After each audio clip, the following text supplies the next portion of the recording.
Good morning, brothers and sisters. My name is Nico, and I yap every day on YouTube. I don't know why. These past few days I've made videos about, I have no idea. I don't remember. I normally just put the camera down and start talking about some topic.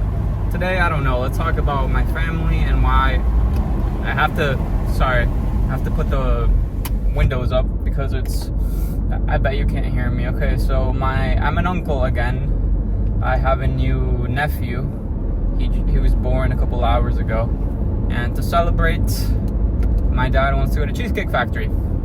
I don't want to, not because I don't like it, I just don't feel like it. The truth is, you can judge me all you want, I'd rather be Chili Billy, and by Chili Billy I mean I want to just sit at home and watch Netflix.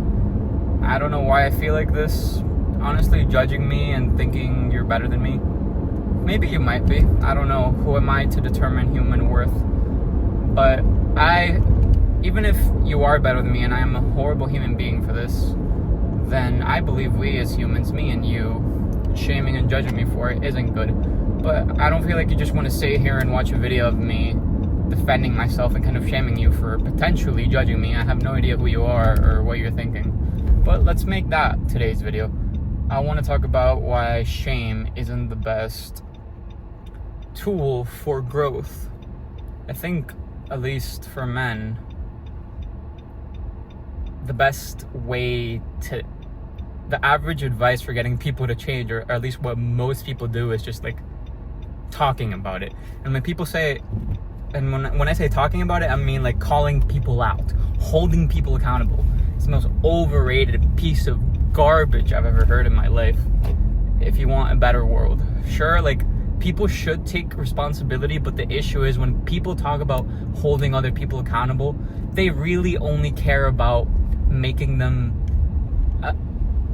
themselves feel better. They're being self-righteous. They want to put people in their place. They don't care about the other people feeling or turning out to be better.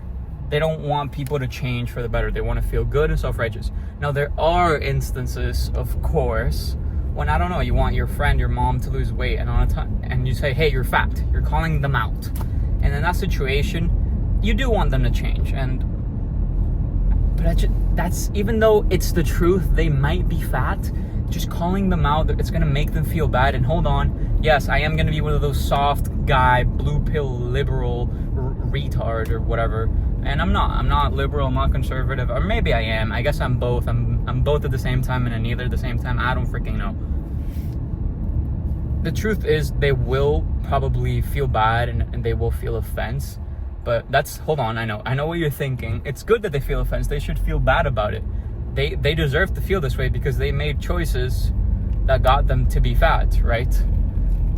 And who knows, maybe or you're thinking of a friend or someone who was bullied in high school for being fat, and now all of a sudden they're skinny again. Yay, well, congratulations, brother. You saw the 1% of people that actually managed to change. And I guarantee you, if they changed and their main motivation for change was pure shame and insecurity, they're not living happy lives. Maybe they're slightly healthier, and that's good.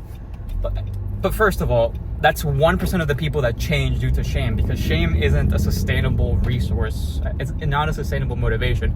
And second of all, they're not even living happy, fulfilling lives. Okay, you get what I'm saying. So what's the best thing? I have been overweight like 5 times, and I lost the weight 5 times. Right now, I'm at a medium. I'm kind of, honestly, the past week I've been eating like whatever the heck I wanted. I'm not gonna lie to you. But I've also had discipline problems, motivation problems. Maybe I shouldn't even call them problems, because calling them problems isn't always the best way to go about things. Hold on, sorry for getting a little bit philosophical and confusing. Let me go back on track. So what managed to change me?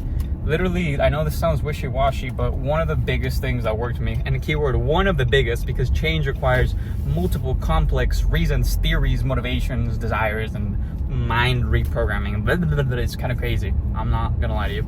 But one of the biggest things was being kinder to myself. A piece of advice that I think it's awesome that people should follow is sort of like looking at themselves from a third person point of view, but from a third person point of view of a friend who really cares about you. So don't call yourself fat and ugly, because would you care a person you really care about fat and ugly for the sake of it? No, you have to be kind to them, and you have to have patience. And I know this is wishy-washy advice, but that's just what it takes, my guy.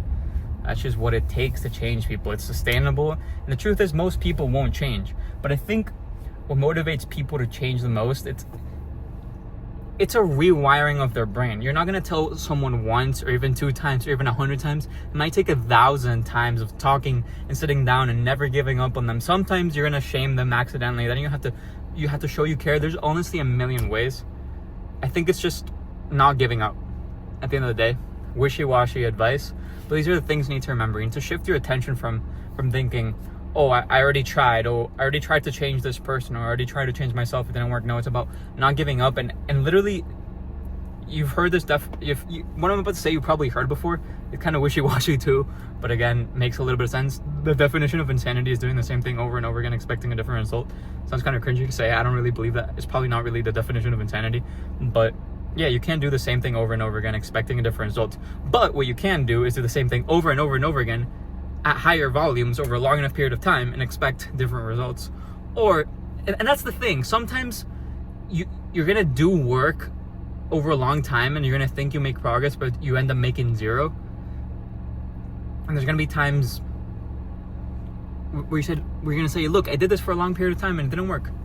You're right. And sometimes you're going to do the wrong thing for a long period of time because you don't know. We don't know anything. We're going to mess up. Change is stupid hard. There's not a single piece of advice that will make you change, but shame just isn't the most productive. All right, that's the end of the video. God bless you. If you believe in love, then you already believe in God, because God is love, I think. I need to talk slower, don't I think? Don't you think? Bye.